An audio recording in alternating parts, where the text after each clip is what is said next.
genug, um ein Tor zu erzielen. Der Schlusspunkt gehört dann aber den St. Gallern. Akolo alleine vor Safarika, seine Chance, die er sich nicht entgehen lässt. Der Stürmer aus dem Kongo macht das ganz geschickt und sorgt in der 90. Minute für das 4:0 Schlussresultat. Der FC St. Gallen hat seine Hausaufgaben gemacht und holt.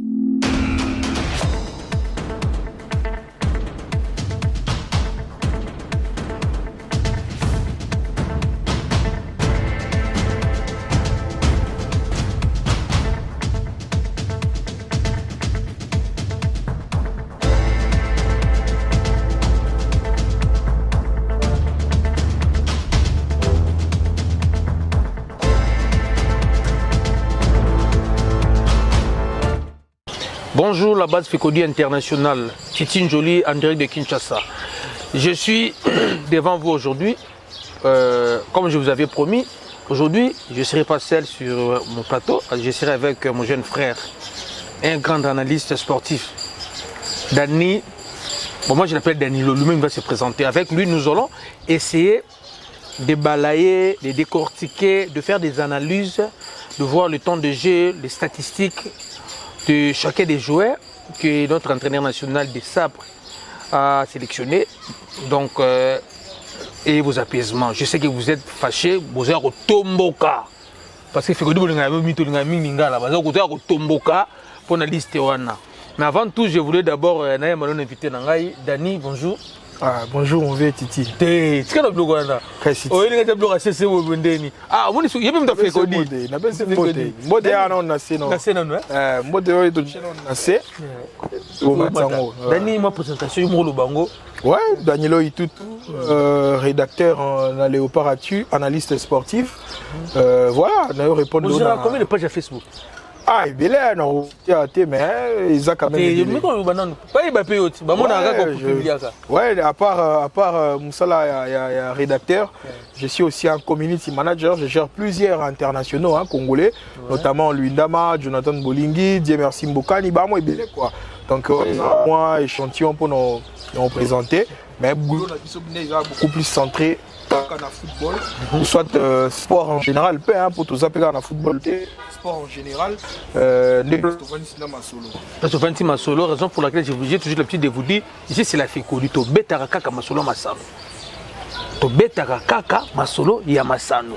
Donc, ce que de l'autre bengi Dani, c'est parce que la liste des sabres est loin de convaincre les Congolais. Je dis bien loin de convaincre les Congolais.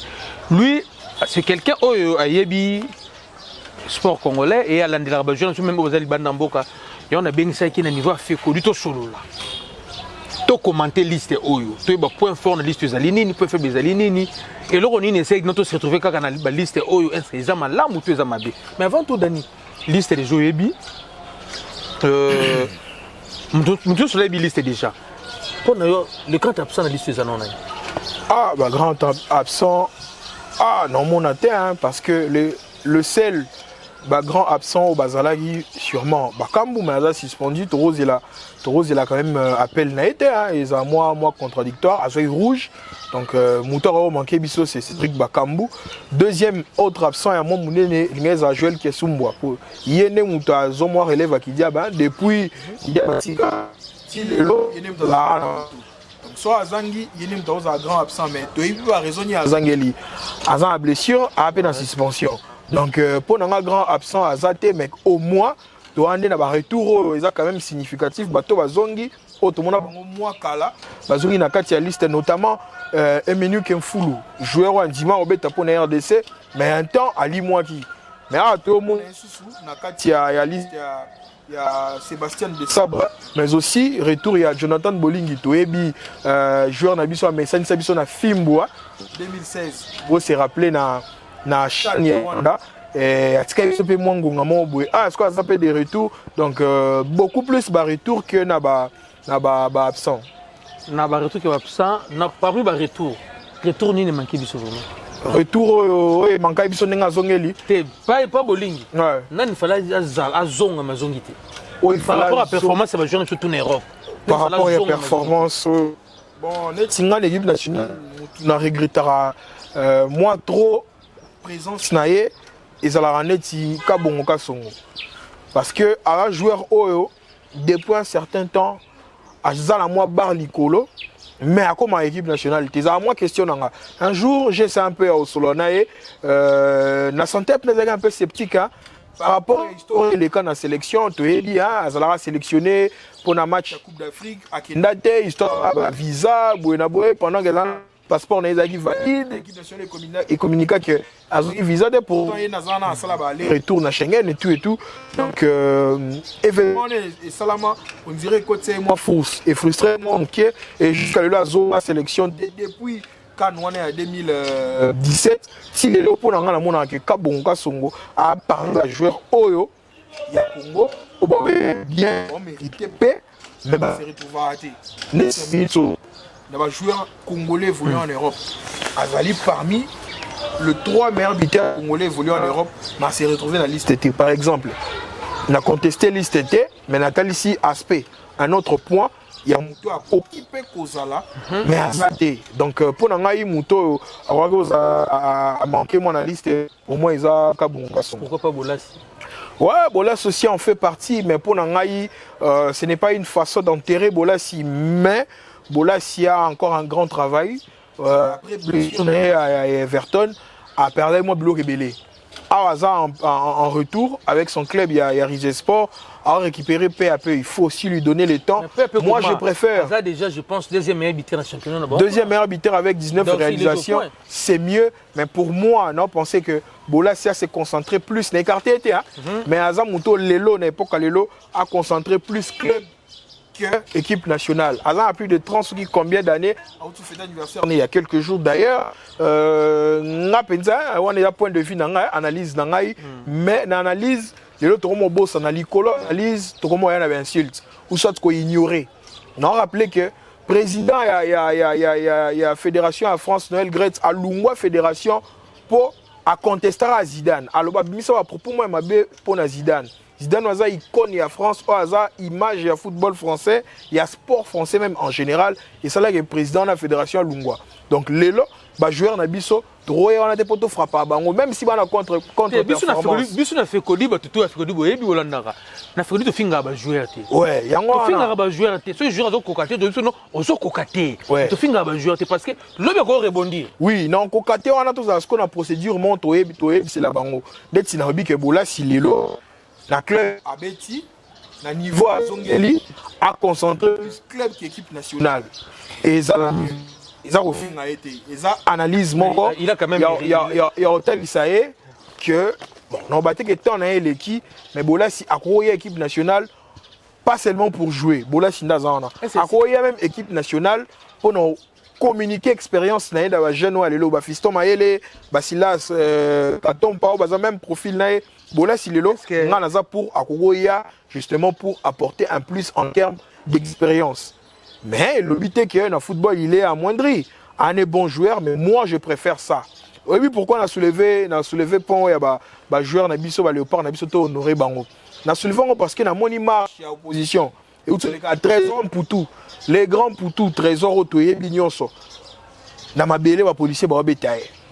Image wana et choquant ngai. Mais ça image na internet, image wana choquant ngai. Policier mo dans luka kangai, c'est ko betete mso ya no nyataye. Ba ouais là pour tout trésor entre ba ensemble, ba simi makolo na ba policier ba simi maboko ba tirer légende ya histoire ya football ya mboko. N'aurait pas si. Tu reconnais valeur na biso te valeur na biso za trésor pour tout valeur na biso za Yannick Bolassi valeur na biso za Dieu merci Mbukani Cédric Bakambu beaucoup plus kutu bon pas pour nous créer discours mon séparatiste entre professionnels ba locaux mais nga beaucoup plus ba locaux pour to yebi niveau likembe za na mboko ke obandi ba zélotique ba boti na tonga oye tina ba niveau comme net ba chancel même ba bongo.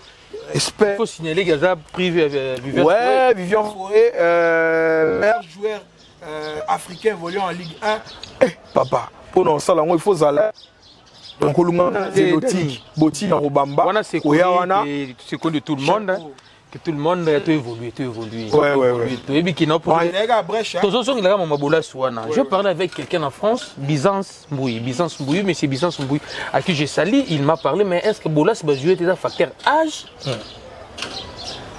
Parce que l'entraîneur avait dit, il y a au musée plus maximum 27 ans. Oui. Ce que Bolas, c'était par rapport à âge, il y a facteur moussous. Bon, pour répondre à une question, on a une conférence de presse. Dans une conférence de presse, pour répondre à une question, on a directement. Je pense qu'ils ont une question, il faut tout le monde entraîner. Mais entendre dire entraîneur dans la conférence de presse lobby, alors il faut une équipe nationale est aussi basée dans la moyenne d'âge. Moyenne d'âge, il y a lobby à l'histoire, il y a 27 joueurs, moyenne d'âge est mis à 26 ans. Donc, ils ont un groupe encore pas jeune, pas vieux non plus. Je reprends ses propres mots. Donc, si aujourd'hui la liste est dans moyenne d'âge, il y a 26 ans, se rajoute un joueur, il y a 34 ans, un ou deux, trois joueurs, il y a 34 ans, moyenne d'âge, ils ont su à 26 ans. Ça peut aller à 27 ou 28. Donc, moyenne d'âge, est comme ça. Ce qui a tenir compte de la moyenne d'âge, forcément, à compter P, na, âge de joueur. C'est ça la réponse. Ah, d'ailleurs, je pense que c'est Byzance, oui. Ok, réponse no. Toko tra sommel suka bisanga. Parce que Wande si couple au monde a na fekodi vandi azoyoka. Coach Abou, pa Mester Ngalula na Lyon, pa vandi bazo solo la sikoto solo la sikoto li solo liste ba jouer, na tangi Lionel ba jouer. Gardien, Mpasi Lionel, Badjo, Esdras Kabamba.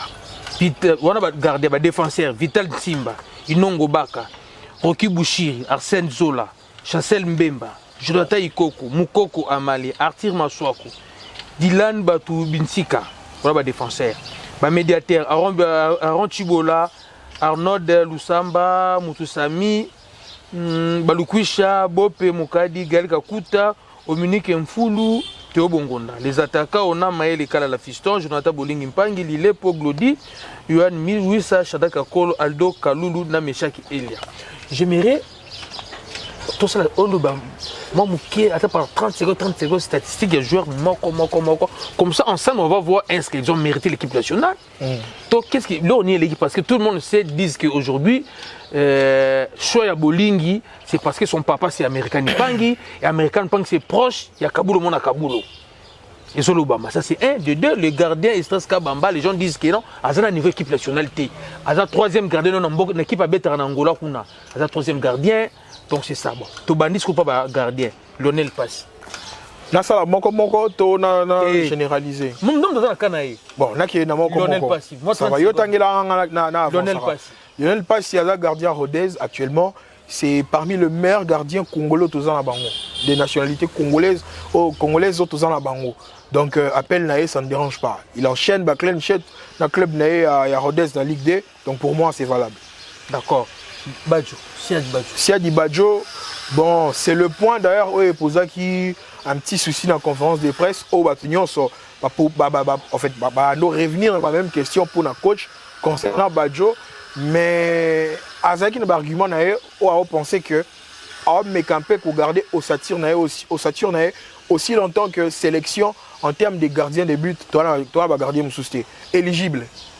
Na souligné en gros. Pour ça, l'ongoli neti comment Siadi Badjo. Réellement, tous en gardien mon souci à ta auto bimana compétition na moins niveau. Tu gardes un Viper et Angola. Mais est-ce qu'il y a pas d'équipe nationale? Comment ça s'appelle ça? Il y a Ouganda. Est-ce qu'il y a pas d'équipe nationale? Est-ce que le processus na Léopard, est-ce qu'il faut la demande FIFA? Est-ce que la question est belée? Il y a un problème. Hein? Voilà, nous sommes tout là-bas. Mais tu as une réalité. Non, par exemple, c'est un Congolais de père et de mère. La première équipe nationale de Congo, c'est une démarche. Pourquoi? Parce que la plupart des joueurs évoluera soit en Afrique de l'Est, soit en Afrique du Sud. Très souvent, on va féliciter l'équipe nationale. Il y a région en a.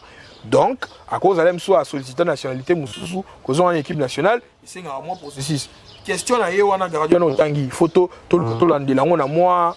Les mêmes mingi avant de ramener Balouenge. Gardien Viper. Ok, tu es Esdras Kabamba. Esdras Kabamba, à jeune d'après Sébastien Desabre pour nous défendre, mais argument est quand même défendable. Kabamba, à jeune Oyo, à Outina U23. Le même si c'est un troisième gardien na Angola, mais on veut aussi la relève. Kabamba, en tout cas, la troisième gardien, c'est une façon. Moi, je confirme que gardien a Oyambe en passe.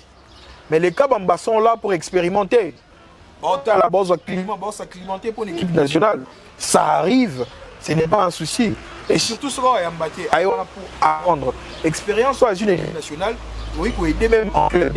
Ça arrive. Déjà, tu as le match à Kabamba. Ezras Kabamba, oui, na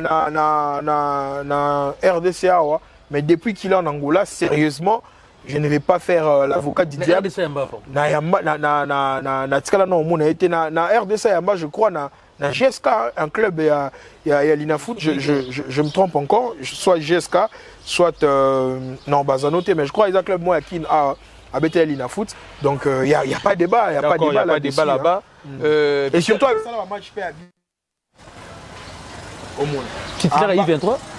Titulaire à I23, il a fait des matchs dans I23.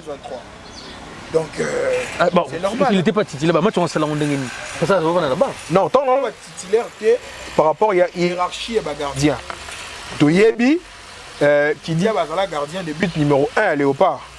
Mais cela n'a pas empêché Mandanda Yamba, même une fois, à Yamba dans le match Égypte, qui dit à choc. Donc, ils ont un peu dans l'optique. Voilà. D'accord, Vital Timba. Vital Timba, c'est actuellement le meilleur latéral gauche congolais. Il est le deuxième ou le premier meilleur passeur décisif dans le championnat Ligue 2 à France. Ce n'est pas le moindre. Vital Timba, Inongo Baka. Inongo Baka, bon, tout le monde est dans le championnat. Il y a Tanzanie, hein. C'est déjà bon, c'est un très bon défenseur. À Outina Bakleb à Congo, il n'y a pas de débat. Il n'y a pas de débat. Rocky Bouchiri. Rocky Bouchiri, il n'y a pas posé moi problème et pour la question de Mingi. À Outina blessure, certes. Un joueur a évolué plus en Belgique. Les lois en Écosse, a aussi la blessure. Depuis le mois de mars, tu dois être encore. Tu le mois de mars. Avec le mois de mars. Ça fait 2-3 mois. Moi, la main est orbitée. Mais, la sélection, en fait, Congolais, une chose et son contraire. Moi, je parie fort que l'avenir à Yariki Bouchiri, Ariara a été pour jouer. En 40, c'est joueur Lelo. Et puis, réclamant qui défense, il y a Bopé, na Chancel, ils ont un peu l'assist, trop passoire. Donc sûrement, rivalité à Bouchiri, même en termes, il y a présence, ou Dylan, anticipé déjà par rapport à Kombo et à Dylan. Eko, Bouchiri en fait, Chancel, Bopé, bien sûr, Arsène Zola, mais il renforce la concurrence dans la sélection. Les défenseurs, ils ont comprendre que tout le monde est à qui de droit dans la défense. Donc, Bouchiri, sûrement pour l'équipe nationale. Donc, une première, ils ont peut-être pas régulariser Mikanda, éviter, entre guillemets. Soit Mikanda n'est pas Souka, je pense bien, parmi les joueurs, ils ont écarté pour entraîneur à notifier bien que parmi les 27, il y aura 5 qui vont sortir. C'est-à-dire, on a fait un match à Gabon. D'accord. On a gradin. Donc, sûrement, Bouchiri sera de la partie, Nabato va un peu moins écarté. Arsène Zola. Arsène Zola, tout le monde. En fait, il y a Osam Bizate. Avec d'ailleurs finale de la Champions League avec Wak. Jordan Ikoko. Jordan Ikoko, pas de souci, a mis parmi le meilleur joueur dans le championnat chypriote. Donc, à expérimenter, comment il joue et surtout à retrouver régularité. Le plus important, dans le joueur, il y a un Mouto à Zobeta, à performer et puis à régulier.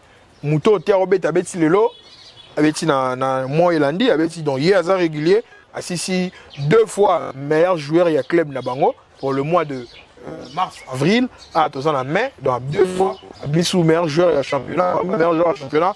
Donc je crois qu'à mérité sélection. Moukoko a malédit Soso. Oui, en absence. Honnêtement, en absence, il y a Gédéon Kaloulou. Disponible pour la raison personnelle. Je vois Moukoko a mal faire l'affaire. Vital Timba, une fois de plus là-bas. Vital Timba, c'est un latéral gauche. Vital Timba, c'est un latéral gauche. Moukoko a mal comme latéral droit. Mais entre les deux, Ikoko et Moukoko. C'est là, c'est vrai, c'est japonais. Pour Nangaï, je préfère. Membre Fécodi, sportif. Pour Nangaï, dans genre de match net Gabon, ça demande beaucoup plus profondeur et intelligence je préfère Jordan Ikoko que Moukoko Amale. Mais Moukoko Amale, c'est un superbe joueur en termes de mentalité. Ah, Moutou appelle ça à tout. Appelle ça à 100%. Tu es bien. Tu es ça comme bébé belade. Abouaki Nakati. Motivé plus que jamais. Affirme soi coup. Les Kings. Aïe, ou rien à dire. Rien à dire. Dylan a dit. Batou Misika. Ouais, Dylan n'a le bel Ikanae. Dylan a le milieu du terrain à Ranchibola. À Ranchibola, bon, il y a personnellement Mikole Belé. Azonga a une double confrontation en Mauritanie. Ça n'a pas été mal, hein. Donc je crois que Azongi justement au Saturo déjà coach Azagi Nango va reprendre, mais je crois qu'il n'y a pas de commentaire là-dessus. De même avec Arnaud Lusamba. Et Bangomios Bazali déjà dans le match donc contester et le remonter par rapport à où c'est les choses là. Tout ça mis le logo du capitaine à Nantes. Babunda pour la maintien. Azaï passeur décisif, je rappelle le week-end dernier. Tout ça mis Azagi passeur. Baluki chez William, le Neymar. Ah, rien à dire. Hein, parmi les meilleurs joueurs, je pense. Bope Boka dit ouais, correct. Bien que faille Moukie Pezali. Gaël Kakoutane Siko, Ngai, Naza, on a moins quelques petits soucis parce que à Outi, la blessure déjà dans le club Naé, Aza Moutoyo, crainte et moins mingi pour na âge Naé et puis performance Naé du point de vue physique. Aza sous joueur monté, il faut compter pour un match de 90 minutes. Physiquement, c'est quelqu'un qui s'est épuisé hein, quand même. Hein. Bon, Azongi, blessure, match né à Libosa Betagui samedi ou dimanche, avait passeur décisif, directement va reprendre la liste. Bon, sûrement, de ça, en confiance, je ne vois pas un titulaire pour 60-70 minutes, plutôt un remplaçant, soit un titulaire pour une mi-temps, et puis à côté, est-ce que la baninga place, soit qui est ça sera une bonne chose. Dominique Foulou. Il y a Outsolo Bakana déjà, à Zonaki, des retours. Bisso, analyste sportif, tout le monde a l'issue à balai. En fait, on a comment joueur et un niveau à comment manquer Bisso. Pour Dominique Foulou, je rappelle, c'est un joueur beaucoup plus expérimenté dans le championnat espagnol pour habiter dans Las Palmas. Las Palmas, pardon. À Outa, dans le club c'est un club, un autre club espagnol, à la première division, qui tient la deuxième division, a changé de club à Las Palmas, à Mati première division, à comme capitaine à Las Palmas. Donc volume de jeunes en Espagne, à Papato, et surtout numéro 6, ça a été depuis Youssouf Fakinda. Moi, mon combativité à Zala. Il y a Zongi, je pense, à Ozapé, moi, apport mon quoi important pour le milieu du terrain à Congo. Théo Bongonda. Bongonda, rien à dire. Rien à dire, vous avez besoin donc il y a mérité sélection. Rien à dire. Mais seulement, il faut des squads trouver moins régularité dans l'équipe nationale. Club d'équipe nationale, ils sont moins différents, surtout pour les attaquants. Au moins, l'équipe nationale, c'est ça. Mouton a Makassi na club, mais l'équipe nationale a visiblement, Bongo a déployé la sélection. Match manque à bien. Donc, match référence naé contre Barème. C'est moi Messi. Mais après match à Bahreïn, on sentir que a moins de difficulté. À côté match à Maroc, Azaï perdu.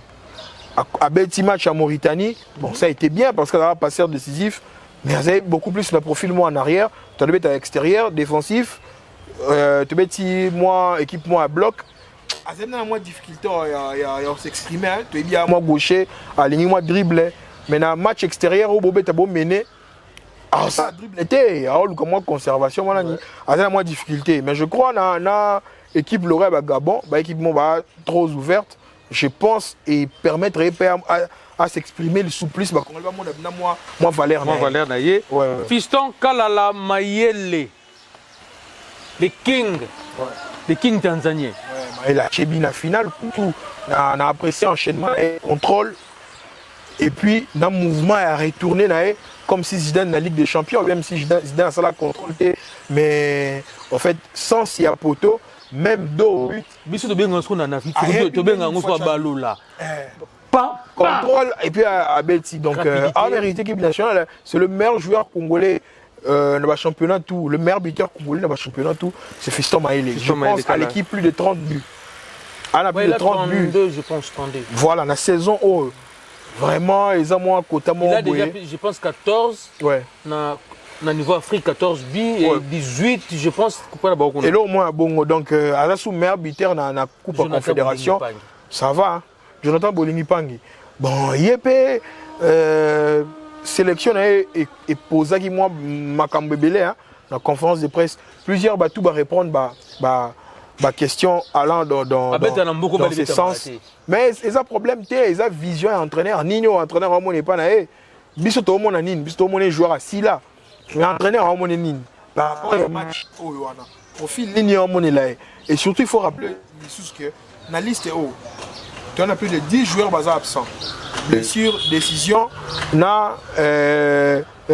blessure suspension na décision personnelle plus de 10 joueurs notamment attaquant Misato s'il faut compter Bakam Silas Wangamituka na qui l'autre là au moins qu'ils ont film il y a Ben Malango qui sont blessé donc bateau yo na liste bakoué peut qu'on mériter mais bazate na carence il y a attaquant moi je vois pas mal Bolingi à récupérer je vois pas mal même si notre épisode est bandiliqué Songo ça par exemple joueur on a regretté mais après tout l'entraîneur a ça la rappelé choix naie pour les nyonso ils ont rappelé na choix entraîneur au moins un entraîneur avant voilà mboko l'entraîneur tout les cas préférer Kasusu la Ebunga mais ils sont tous les supporters tu préférer Ebunga que Kasusu là donc l'entraîneur ils sont bazoba na voilà na sala ils ont à comprendre que œil technique ils allaient rappeler les locaux ana ndé sala que bisolem sous ba supporter hein dans ba gradin tu es la réalité on a été tout le monde Ebunga Simbi Marcelo OK mais faille technique on l'aime soit posé du point de vue défensif entraîneur en monango face adversaire et causer préjudice. A préféré Kasusu là plus efficace, a moins qualité offensive, a préféré même si préféré Batumisusu. Donc Bolingi, je crois que c'est un choix d'entraîneur et voilà, ça fait joueur congolais. En 2016 à Sissa Buter et à Chan, c'est un bon joueur. Hein. Ouais, mais expérience, il y a équipe nationale peut compter.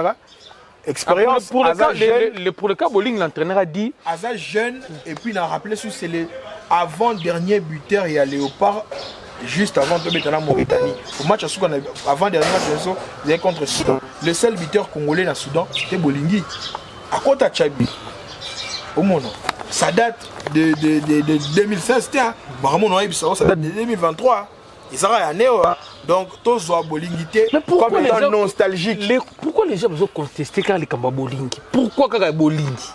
Pour sélection, ils ont aimé, mal aimé. Sélection nationale, ils ont bongo. Tous en aimé, mal aimé. Pourquoi pas contester quand Bolingi aussi longtemps? Même Boucher, mais ça parle moins. Peut-être que tu peux bien trotter. Mais ça parle plus pour Bolingi. Au moins, on a ça. D'accord. Ils ont un peu bon moment, équipe nationale. Kima Guerre, championnat de la société, à Kima Bambor, on a Marty, équipe nationale. Il y a un Bundi pour nous jouer.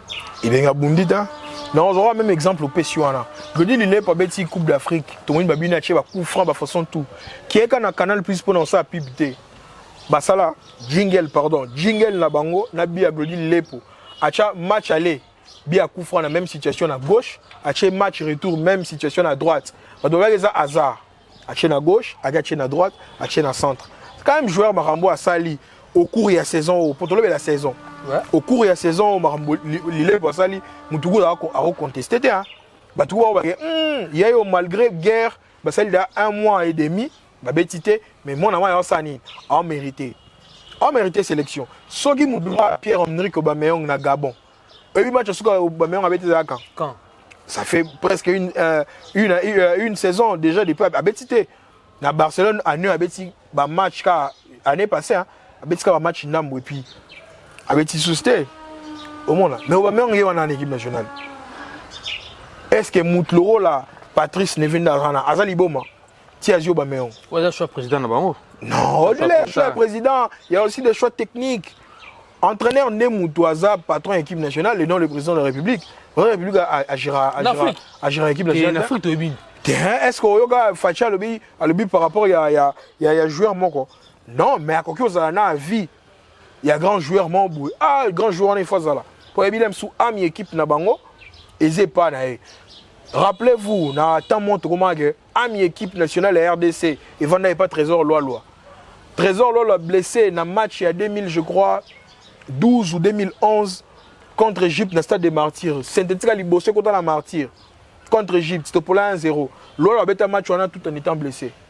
Il y a 3 minutes, Babouka et Bima. Ce que expliqué, les joueurs ont été blessés face aux joueurs en forme physiquement, mais va préférer l'autre a blessé à fouti billet, à sali logement, billet aller-retour, à sali logement, et puis à jouer risque à Massi Ligola pelouse. À Betty 23 minutes, à 3 minutes, à Bimi. Donc, choix technique est là. D'accord. Ou entraîneur a préféré. Oui, ça. Johan. Oui, ça, bon, ça va, ça va. Migola Zongelia. Migola Zongelia, il y a une faille. Il y a une moins faille. 5 matchs, 4 buts. Ouais, stats, il y a une moins C. Mais Zongi na Brandfort, renouvelé d'ailleurs contrat na Brandfort. Na moni moi renouvellement les PC sous confiance et à récupérer na forme na. Shadrack Akol. Akol pe moi bilinga pe samaki po abeta ki na moi mingi pété. Est-ce qu'on peut faire confiance les joueurs en Suisse vraiment? Ouais. Suisse c'est appelé parmi championnat ngakutu. Ngai club à Pamba. Mais il y a un problème, t'as biso li na foot dans la combien de clubs championnat si la racoute. Et si la racoute tout donc pour ngai championnat oui, il y a un facteur moins peu important, mais plus performance, il y a joueur que championnat. Pour Nanine, si on a coulisse A, Allemagne a une Coupe du Monde, joueur à 3e division. Na Congo a beau réclamer joueur à 1re division à Thaïlande. Cameroun a une Coupe d'Afrique, na numéro 9 à Outa Arabie Saoudite, na Al-Touane, club Luinam à Outa. Mais bon, Philippana Luinam a pas Outa Arabie Saoudite. Mais Cameroun, grande nation, il y a Afrique, Namasola, Ndembo, Bocha Cameroun. Il y a une histoire dans le monde. Marqué Coupe du Monde, Azwa Tawamba. À numéro 9, meilleur buteur et championnat saoudien. Tawamba Lungwa, Arabie Saoudite, avec Coupe du Monde à Betty. Donc, Balé na Congo, tout ça, on analyse quand j'étais. Analyse, il y a football, il y a l'élo. Na Congo, on dirait non, il y a dans côté. Tu as l'idée des joueurs. Tu ne penses pas que tu ne serais pas victime de l'Oguana? Il y a. Du fait que les gens sont côté Kuna, ils ne pas qui paquet souci. Tiens, si vous avez bon, mais réponse on a la liste. Naku tu as des questions na Kenya, on a mutu pour na coach par rapport à yango. Est-ce que coach a exclure ba joueur avec en Asie ou pas? Mais réponse on goûte répondre sans goûte répondre nga. Toi na da bolinga ou Asie. Na sunelo on le bata. Na sous le bata. Bon, OK, tu évolué Aldo Kalulu et puis le gol même ils a pas été. Oui, avec un match naé. Il y a Liboso les meilleurs joueurs, il y a club. Oui, oui, avec un match na Liboso na Lubumbashi contre Mauritanie, c'était pas mal. Avec sous deuxième match contre même équipe il y a Mauritanie, ils avaient mal pas mal même s'ils ont un peu performance c'est un peu 50-50 ça. Congolais balinga 50-50 te Congolais balinga joueur sikaye au beti bandimio. Donc pour bandimio faut chabu. Il faut ça le moro boye biga balé la mission de. Comment ça s'appelle? Ronaldinho congolais comment il s'appelle? Jordan Botaka. Match Liboso a chabi après il passe bolingi ka wana bozo finga wana. Achila bino Kindobi ka boyebi match on contre RCA. Kindobi ka retourna likolo. To sepelara. Au mona. Donc Botaka ba ya ba marka ba esprit au quotidien esprit ba congolais nde biso to lingara nde balé la biso kindila. To lingara moi bongo. Je crois que Aldo a récupéré contre Gabon dans le Elia. Ah, et puis ça va. Elia, ça va. Abeti saison avait pas mal. Hein. Mi-champion, Azépé la régularité. L'équipe nationale retourne bien que à Salemo année belé. Abeti a l'équipe nationale. Je l'entends qui te passe à Kuna en Suisse, non? Au kit Azali, Abeti à Zurich FC. Mais ça va. Mais chaque ça va. Bon, Dani, ça va, Bena. Tu penses que Nasuka, mais quand on propose, parmi les joueurs, on a proposé 11 de départ. 11 nanga. Ah, 11 nanga, je crois qu'il a simple, il a proposé 11 nanga est belé. Et la plupart, 80% 11 nanga ils ont. Donc 11 nanga, on peut me go chango na moi frigo, bota sur Simba. Donc na poto Lionel Passi normal comme toujours. Nade on a bien merci Mukoko Amale. As. Yo tu Mukoko Amale na deux, tu Fidel Simba. Fidel Simba na tchai droit. Na utolo ba ka siko tinabi. So ipo na ngai. Na choix technique, je préfère Ikoko Kie, Mukoko Amale. Mais est-ce qu'on a un compte na mécanicien entraîneur? Na ndenge ya zobete la. Na ndenge na omona ga kocha. Non le choix na ngaité, non le belasko, ndenge na omona l'entraîneur au salé là. Non proposer. Bana fait kodi. Donc bozo big na papier. Bozo ja big na papier au classement des obima. Donc Lionel Passi na poto, Mukoko Amale na D, Bope Bokadi Chancel Mbemba incontestable. Et zonga nango kaka papa. Il y a un match important, il y a un équipe nationale qui a composé charnière. charnière est la colonne vertébrale de l'équipe. Va changer n'importe comment. Donc, Bob et Bokadi, Chancel même des milliers, Bazawana. Dans mon pandi, je vois mal Mouton délocaliser Arthur Massoua, quoi, moi pas ici. En expérience, tout à Zawana. Dans le milieu du terrain, bon, Wande Sombele Soukabisanga, place moi Maramboué Beba. Mais, non, mona, à Ozongi Saga, à Ronchibola, à Ozongi Samutusami, à Kogipo Ozongi Sagael Kakuta, dans la composition en Aïe. Dès à Betena Lubumbashi, Chibola, Mutusami, Kakuta, va composer milieu à 3, avec Kakuta en animation, avec Chibola Sentinelle et un relayeur Mutusami, avant une milieu. Bon, on attaque, place moi, Marambiza Mwandongo, mais je vois, oui, ça, Elia, n'a point de son monde en titularisé, Fiston Maële. Ouais. Avec beaucoup de chances à faire entrer Jonathan Bolingi. La deuxième mi-temps. La deuxième mi-temps. Parce qu'apparemment, style à Bolingi, il est fort en jeu de tête. Ouais, jeu de tête. Bolingi bien fort, ouais, jeu de tête et ça peut faire l'affaire et surtout physique naé, c'est un facteur très important. Et puis bah joueur gabonais dans la plupart bah défenseurs Tobo ça n'a été Kwele Manga. Bah ça bah robuste. Donc il faut mettre un attaquant aussi robuste et puis bon on a bah il y a Moutou. Je vois bien Bolingi mais Maïe l'épée à Moutou na moi stat naé, je le vois plus en avant mais je parie fort que Bolingi aura pas mal de minutes à jouer. Pas mal de minutes à jouer, tout le monde Souka. Lui c'est Dani. Dani, pas son numéro non. Danilo Itutu, ouais. Tout bon, c'est là na analyse na yo, parce même en privé. Ouais, même en privé. Même en privé, mais aussi biso doit avoir rédacteur hein. Tu récoltes un peu ba vie à batou. Ça la paie bien et surtout pour na bateau parce que peine besoin ba se vendre. Aussi, ouais, tout ça peut. On fait la rédaction. Donc, pour nous contacter, vous pouvez aller à les réseaux sociaux, Twitter, Instagram, Facebook, partout on est. Donc, Danilo Itutu, partout. Danilo Itutu, partout. On a numéro à contact, WhatsApp, appel normal, 81 29 58 007. Pour le Batbala Mbokate, donc Barocha, plus 243 81 29 58 007. Voilà. D'accord, Boyoki Binomoko. C'est que moi j'ai demandé à Bissot tout Batafekodi, tous à la unis, soudés, tout soutenir entraîneur, tout soutenir les joueurs. Et je voulais aussi préciser, au niveau Afekodi, on vient de se décider, tout boss na Wan Bissaka. Makaba Bissaka est allé sous Bissot Congolais. Mais entraîneur à l'Obaïka, Soka Koya, Aya Sopa Yati, Avanda. Alors, il y a un lobby. Ouais. Parce que même si à Londres, il y a des parents qui en fait, le problème est que Bissaka, il est très attaché à Mboka. D'ailleurs, à l'école de foot en Congo. Donc, soit il y a un Congo, mais il y a un facteur. Au moins, il y a un joueur à niveau à l'école. C'est une rebellité. Mingi toye ba pété, c'est une rebellité.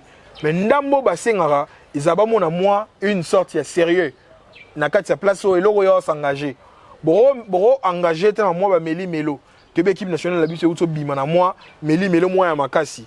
Donc le temps que Sébastien Desabre n'a que 2 matchs officiels au Abeti. Donc Bawan Bissaka va topé bota de loin. Mais aya peine arrêter té oyo bah fort baninga mususu parce que sa bénéfice nous sommes pas une nation puis na réserve ouais qui base baninga ba bunda yemo de ça pas le bien et ça la bien té pour na bateau bon on a attitude wana ya la résultat yé bongo baya na sepela na joueur mon Jordan Ikoko quand 2014 au Tobeta to ma 3e azalate en éliminatoire na Coupe d'Afrique babenga ba no ya té pongam na salate qui to se qualifier baba na mayo beta babeta ngana oya na neo ya asena mo honnêteté vérité musupe ezali ba congolais bobukana te moni choix ya beta na Afrique partout dans les pays Afrique ba joueurs nyonso ba binationaux Afrique est la deuxième choix soki ba kamozaki na porte ouverte na France anga beta na sélection française pour coller na sol français idée boule nyonso mwana botami na France abeti une école de foot ya France formé na France idée né dans Clairefontaine idée n'est à la cour en pauvreté. On est la vérité. Il est qu'on a couru en pauvreté. Tant que Bayaka, bah pour un attachement à mboka mais aussi pour porter mon même chose compliqué HP kende bah j'ai option en a et ça réalité vérité même dans la sélection on soit je vois mal bah joueurs locaux là bah bon Aubameyang il est venu un peu très tôt dans Gabon et bah joueur monsieur bah niveau likolo mingi ba joueur équipe nationale d'Afrique pour bah nation ou peut-être oh bah espérer ba beta na poto et comme en moins bilinga nde baye na Maroc Mounir a beta dans Espagne mais indelae moi na mon indela a beta sousté a zonga na Maroc mais pourquoi ça la choix libosoté donc ça li choix liboso mais a zongi la décision n'avait pas zonga na Maroc et comme on a ngora bongo donc ils a ngora balé et surtout les loi FIFA changer loi FIFA comment que joueur ou a beta d'une équipe nationale pas moins de 5 matchs a la possibilité à zone en équipe nationale mais tu récupérer Kunku mais conditions à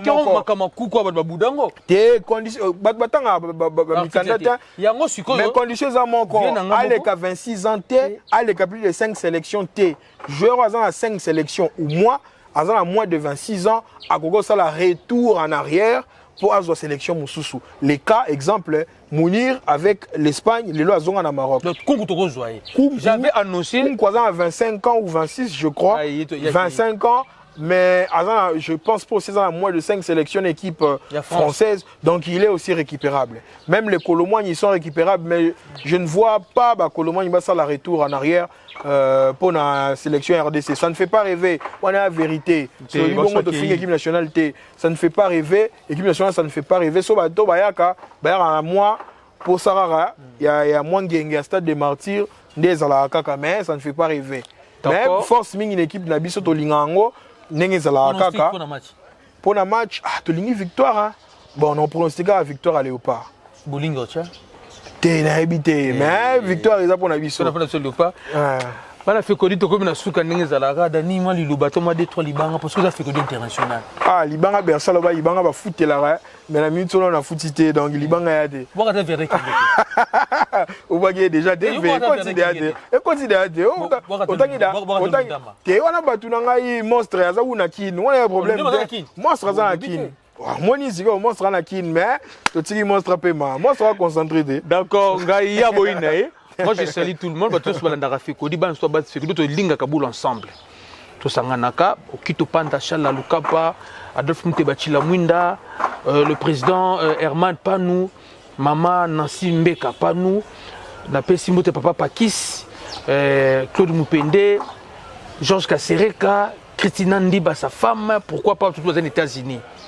Aux États-Unis, on a aussi Robert Luzolo, Mbote Faustin Kilongo, on a aussi Mbote, JP Moruma également, Foso Mbote Nayo, Nabosanité, Dawson Ngiama, on a aussi Mbote, Djogo Nabiso Mikolo, tous les en équipe nationale. Oui, monsieur Nani. Nani, Janely Ngiama. Ah, avec un Saint-Léonard, à Montréal. Djogo tous les. Ah, il faut aller à Lugabiso. C'est solo, hein? Il faut aller à Lugabiso. Il faut aller à Lugabiso. Foya Lugabiso. Janely Ngiama. Première division. Djogo Munene quand on est son nom. Petit fait lesquels ba là. C'est un abisso. Déjà betulo ba solo ba petit ba nani ba comment il s'appelle encore Mambo. Biso doit secret équipe nationale à Lugabiso. Solo. Tu sais, on a reçu à moi quelques orientations.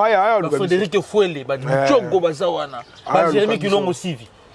Sivi, Lugabiso, Tozali. On a ce numéro, on a ces réseaux sociaux, Lugabiso, Tozali. Tes premiers athées, Simba. Merci, madame. Donc, on a qui est autour de Bangouana sont unis, tous soutenir, entraîner, tous soutenir les joueurs. Moral et Zalikolo. Moral et Zalikolo. Et Zalikolo et Simba. Merci vraiment.